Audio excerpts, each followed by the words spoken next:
Hello student, आज की इस वीडियो में आपका स्वागत है। आज हम 9th क्लास का जो एग्ज़ाम हो रहा है उसका पेपर हल करेंगे। साइंस का पेपर है, चलिए हल करते हैं। इसमें पहला प्रश्न है कि निम्न में कौन आधारी राशि नहीं है। तो आप जानते हैं कि आधारी राशि 7 होता है और 7 में से जो आपका कर है इसमें, तो ये तीनों जो है समय, विद्युत धारा और द्रव्यमान हो जाएगा, किंतु वेग जो है आपका नहीं होगा, इसलिए आपका राइट आंसर जो है वेग हो जाएगा। अगला प्रश्न जो है आपका, निम्नलिखित में से किसे स्पीडोमीटर से मापा जाता है। तो इसमें जो है आपका चाल हो जाएगा। चाल जो है आपका स्पीडोमीटर से मापा जाता है। अगला प्रश्न है 3 नंबर, गति का कौन सा नियम बल को परिभाषित करता है। तो जो गति का कौन सा नियम बल को परिभाषित करता है, तो ये जो हो जाएगा आपका गति का पहला नियम जो है आपका परिभाषित करता है, तो इसलिए राइट आंसर आपका हो जाएगा गति का पहला नियम। प्रश्न 5 है, निम्नलिखित में कौन सी भौतिक राशि का एसआई मात्रक एसआई इकाई न्यूटन है। तो बल का एसआई मात्रक आप न्यूटन मार दीजिएगा, आपका सही आंसर है। अगला प्रश्न है कि जी का मान होता है तो सबसे कम ध्रुव पर होता है कि सबसे कम भूमध्य रेखा पर, कि ध्रुव से भूमध्य तक बढ़ता है। तो इसमें जो आपका राइट आंसर है तो सबसे कम भूमध्य रेखा पर होता है, आप भूमध्य रेखा पर मार लीजिएगा। 6 नंबर प्रश्न है कि निम्नलिखित में कौन अदिश राशि है। तो कौन अदिश राशि है, तो इसमें जो है आपका चाल हो जाएगा। चाल जो है आपका अदिश राशि हो जाएगा। अगला प्रश्न है आपका 7 नंबर। अगला प्रश्न जो है आपका 7 नंबर है, कार्य का एसआई मात्रक है। तो कार्य का एसआई मात्रक जो है आपका जूल हो जाएगा, तो हम जूल मार देंगे। 8 नंबर प्रश्न है, किस तापक्रम पर शुद्ध पानी का घनत्व महत्तम होता है। तो 4 डिग्री सेल्सियस पर जो है पानी का घनत्व महत्तम होता है, तो हम 4 डिग्री सेल्सियस मार देंगे। 9 नंबर प्रश्न है, समय के साथ वेग परिवर्तन की दर को कहते हैं। समय के साथ वेग परिवर्तन की दर को हम त्वरण कहते हैं, तो त्वरण आपका राइट आंसर हो जाएगा। नंबर 10 क्वेश्चन है कि निम्नलिखित में कौन सही है। तो 1 न्यूटन में 1 केजी की 1 न्यूटन में 1 केजी मीटर। तो आपका जो राइट आंसर है 1 न्यूटन बराबर 1 केजी मीटर पर सेकंड स्क्वायर हो जाएगा, तो ये आपका राइट आंसर है बी। 11 नंबर प्रश्न है, घनत्व का ये सही मात्रक क्या होता है। तो केजी पर मीटर क्यूब जो है घनत्व का ये सही मात्रक आपका हो जाएगा। ग्राम पर सेंटीमीटर क्यूब ये सीजीएस मात्रक है। 12 नंबर प्रश्न, 1 वाट बराबर होता है। 1 वाट बराबर जो होता है आपका 1 जूल पर सेकेंड आपका हो जाएगा, क्योंकि शक्ति बराबर जो है कार्य बटा में समय होता है, कार्य का जूल और बटा में, तो आपका ये आंसर हो जाएगा आपका 1 जूल पर सेकेंड। कह रहा है 13 नंबर प्रश्न जो है आपका 13 नंबर प्रश्न कह रहा है कि ध्वनि है। तो ध्वनि जो है आपका ऊर्जा का एक रूप है, तो ध्वनि जो है एक ऊर्जा का रूप है, मार देंगे हम। अगला प्रश्न 14 नंबर है, समतल सतह से ध्वनि तरंग के परावर्तन के बाद निम्नलिखित में कौन सी भौतिक राशि अपरिवर्तित रहता है। तो आप जो है इसमें से मार दीजिएगा आवृत्ति। आवृत्ति जो है आपका नहीं बदलता है।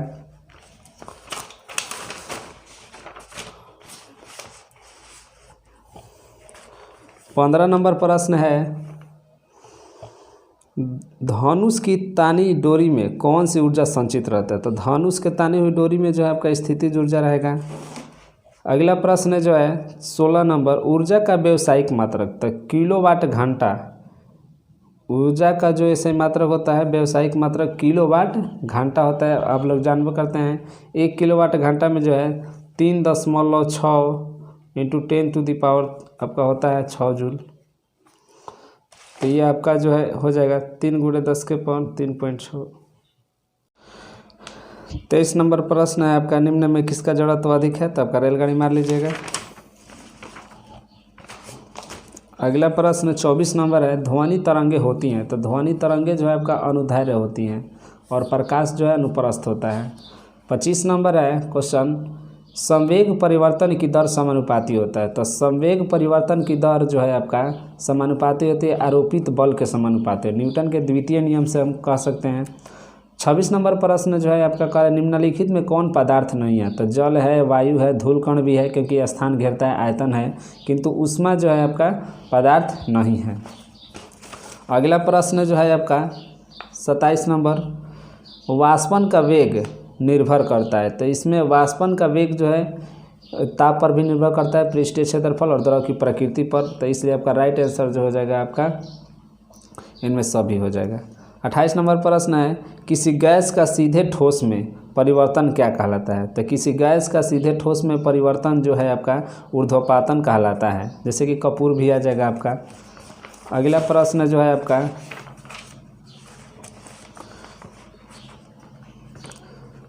29 नंबर प्रश्न है कि शुष्क बर्फ है। तो शुष्क बर्फ जो है ठोस CO2 होता है, ठोस कार्बन डाइऑक्साइड आपका होता है। तो राइट आंसर हो जाएगा। संघनन की प्रक्रिया में निम्नलिखित कौन परिवर्तन होता है। संघनन की प्रक्रिया में कौन परिवर्तन होता है। तो आपका जो वाष्प से द्रव हो जाएगा, तो वाष्प से द्रव आपका सही हो जाएगा। अगला प्रश्न 31 नंबर है, वह प्रक्रिया जिसमें दो या अधिक गैसें परस्पर धूल मिल जाती हैं क्या कहलाती है। तो इसका आंसर जो है आपका विसरण हो जाएगा।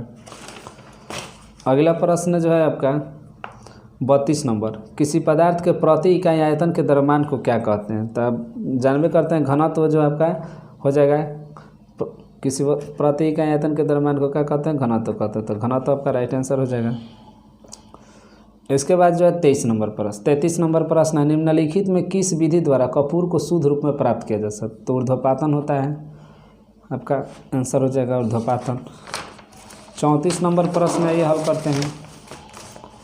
34 नंबर प्रश्न, किस पदार्थ द्वारा अधिकृत स्थान कहलाता है। किसी पदार्थ द्वारा जब स्थान घेरा जाता है क्या कहलाता है। तो आयतन आपका राइट आंसर हो जाएगा।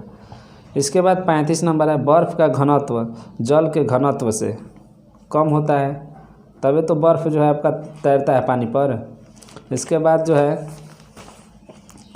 36 नंबर प्रश्न, निम्नलिखित में किसमें द्रव का वाष्पन तेजी से होता है। तो इसमें जो है आपका प्रखनली हो जाएगा आपका। कोलाइडी विलयन में कोलाइड कण का आकार होता है। तो इसमें 10⁻⁻6 सेंटीमीटर हो जाएगा। निम्नलिखित में कौन यौगिक है। तो निम्नलिखित में कौन यौगिक है। तो जल एक यौगिक है, तो इसलिए जो है आपका जल आंसर हो जाएगा राइट। जल का सूत्र आप जानबे करते हैं H2O होता है। इसके बाद जो है प्रश्न 39 नंबर, परमाणु संख्या है। तो परमाणु संख्या परमाणु की भी संख्या है, इलेक्ट्रॉन की संख्या है, नाभिक में इकाई धन आवेश यानी कि प्रोटॉन की भी संख्या और इनमें सभी। तो ये आपका इनमें सभी जो है राइट आंसर हो जाएगा। 40 नंबर प्रश्न, निम्नलिखित में कौन युग्म समभारिक है। यानी कि परमाणु भार समान होना चाहिए और परमाणु संख्या भिन्न भिन्न होना चाहिए। तो देखिए जो नीचे वाला है परमाणु संख्या भिन्न भिन्न है, इसमें भी 7 है तो 6 है, लेकिन परमाणु भार जो ऊपर वाला है सबका समान समान है। तो इसमें जो है आपका जोड़ा जो है सही लगा है, तो तीनों सही है, तो इनमें सभी हो जाएगा आपका।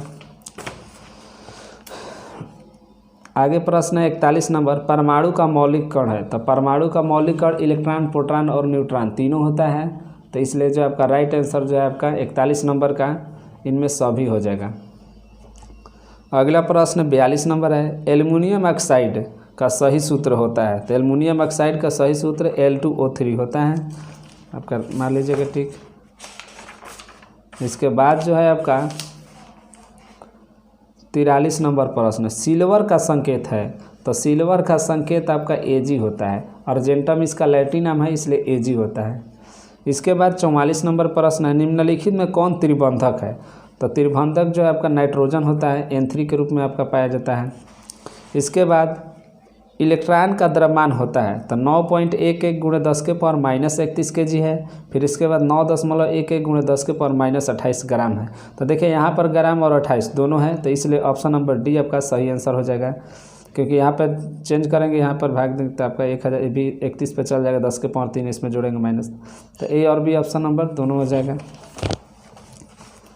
इसके नंबर 46 नंबर प्रश्न है कि वायु में लेड प्रदूषण के लिए जिम्मेदार है। तो वायु में लेड प्रदूषण के लिए जो है शीशा रहित तो होगा नहीं, इसमें जो है शीशा युक्त जो पेट्रोल है आपका राइट आंसर हो जाएगा। अगला प्रश्न 47 नंबर है, निम्नलिखित गैसों में कौन अम्ल वर्षा के लिए उत्तरदायी है। तो अम्ल वर्षा के लिए जो है आपका CO आपका उत्तरदायी है। SO2 भी होता है, तो आपका राइट आंसर जो है आपका SO2 मार लीजिएगा। 48 नंबर प्रश्न, कैथोड किरणें में क्या उपस्थित रहते हैं। तो कैथोड किरण में जो है आपका इलेक्ट्रॉन उपस्थित होता है और एनोड किरण में प्रोटॉन उपस्थित रहता है। 49 नंबर प्रश्न है, निम्न में कौन अक्रिय गैस है? तो अक्रिय गैस आपका जिनॉन हो जाएगा। परमाणु संख्या आपका होता है 55 54 होता है। इसके बाद जो है 50 नंबर जो है आपका कौन तत्व नहीं है? तो जल जो है तत्व नहीं होता है। इसके बाद जो है आपका 51 नंबर प्रश्न है, निम्नलिखित में कौन कमरे के ताप पर द्रव अवस्था में रहता है? तो कमरे के ताप पर द्रव अवस्था में जो आपका ब्रोमीन होता है। तो यहाँ पर धातु अधातु नहीं दिया है। धातु में कहता है तो पारा हो जाता है और अधातु में ब्रोमीन, तो ब्रोमीन है तो मार देंगे ब्रोमीन। 52 नंबर प्रश्न है, निम्नलिखित में कौन भौतिक परिवर्तन है? भौतिक परिवर्तन मतलब पुनः अपने अवस्था में आ जाना। तो लोहे में जंग लाना नहीं हो सकता, दूध से दही, और ये भी तीनों रासायनिक है और भौतिक पूछ रहा था, जल का जमना हो जाएगा।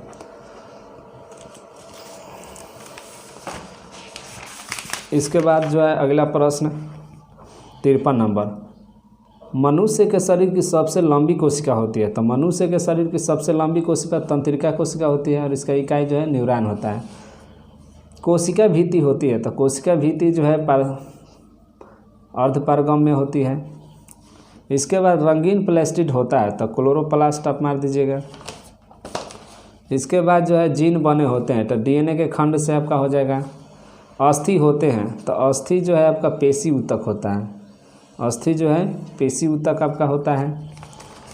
इसके बाद 58 नंबर प्रश्न है, पौधे की लंबाई किस ऊतक द्वारा बढ़ती है? तो शीर्षस्थ विभाज्योतिकी ऊतक आपका सही है। रक्त कोशिकाएं बनती है, लाल अस्थि माजा में आपका हो जाएगा। इसके बाद जो है 60 नंबर प्रश्न, निम्नलिखित में कौन बहुकोशिकीय जीव है? तो निम्नलिखित में कौन बहुकोशिकीय जीव है? तो आप यूग्लिना मार लीजिएगा। इसके बाद जो है आपका 61 नंबर, निम्नलिखित में कौन शीत रक्तीय प्राणी है? तो शीत रक्तीय प्राणी जो है आपका कबूतर हो जाएगा आपका। इसके बाद जो है 62 नंबर पर, निम्न में कौन पुष्पीय पौधे हैं? तो पुष्पीय पौधे तो इसमें आपका मॉस हो जाएगा। 63 नंबर, भारत में हरित क्रांति के लिए सबसे मुख्य कारक क्या है? तो सिंचाई की उचित व्यवस्था जो है आपका मान लीजिएगा सही आंसर। 64 नंबर प्रश्न जो दलहन फसल को लगाने से खेतों में किस तत्व की पूर्ति है? तो नाइट्रोजन आपका राइट आंसर हो जाएगा। इसके बाद जो है 65 नंबर प्रश्न, पौधों में पोषकों की आपूर्ति मुख्यतः होती है? तो मृदा द्वारा हो जाएगा आपका। सुरक्षित भंडारण हेतु खाद्यों में नमी की प्रतिशत में कितनी होनी चाहिए? तो 14% आपका होना चाहिए। 67 नंबर प्रश्न है, दो या अधिक फसलों को एक भूखंड पर निश्चित कतार में उगाने की क्रिया को क्या कहते हैं? तो आपका जो है मिश्रित खेती या मिश्रित फसल उत्पादन, तो आप मिश्रित खेती मार लीजिएगा। 68 नंबर प्रश्न, फसलों के साथ उपजने वाले अवांछित पौधों को क्या कहते हैं? तो खरपतवार हो जाएगा आपका। इसके बाद दो नेपियर क्या है? तो नेपियर जो है एक प्रकार का हरा चारा है। 70 नंबर प्रश्न है, साहिवाल एक नस्ल है? 70 नंबर प्रश्न जो है आपका साहिवाल एक नस्ल है, तो साहिवाल जो है गायों का एक नस्ल है। निम्न में कौन संक्रामक रोग है? तो इनमें सभी मार लीजिएगा, मलेरिया, निमोनिया, कलरा। 72 है, 2,4-D किसका सामान्य उदाहरण है? तो खरपतवार नासिक हो जाएगा आपका। इसके बाद जो है 73 नंबर प्रश्न, बार बार कपकपी के साथ तेज बुखार होना किस रोग का लक्षण है? तो आपका टाइफाइड हो जाएगा। सेल नाम दिया था, रॉबर्ट हुक ने दिया था। इसके बाद जो है प्रश्न है आपका 75 नंबर, कोशिका का ऊर्जा गृह कहते हैं? तो कोशिका का ऊर्जा गृह माइटोकॉन्ड्रिया को कहा जाता है। इसके बाद जो है 1 माइक्रोमीटर में होता है 10⁻⁻6 मीटर। 1 माइक्रोमीटर में होता है 10⁻⁻6 मीटर होता है। और इसके बाद 77 नंबर, तंत्रिका ऊतक की इकाई है? तो तंत्रिका ऊतक तंत्रिका कोशिका हो जाएगा या न्यूरॉन हो जाएगा, तो आपका राइट आंसर है। इसके बाद 78 नंबर जो है आपका प्रश्न, निम्नलिखित में कौन रक्त के थक्का बनने में मदद करता है? तो थ्रोम्बोसाइटस हो जाएगा आपका। 2 कोष्ठक के हृदय में होता है, 2 कोष्ठक के हृदय पाए जाते हैं, तो आपका जो हो जाएगा मछली राइट आंसर है आपका। और 80 नंबर प्रश्न जो है पौधे जगत वर्गीकरण दिया गया था। 5 जगत वर्गीकरण दिया R.K. हिटिकर द्वारा जो है R.K. हिटिकर द्वारा दिया गया था।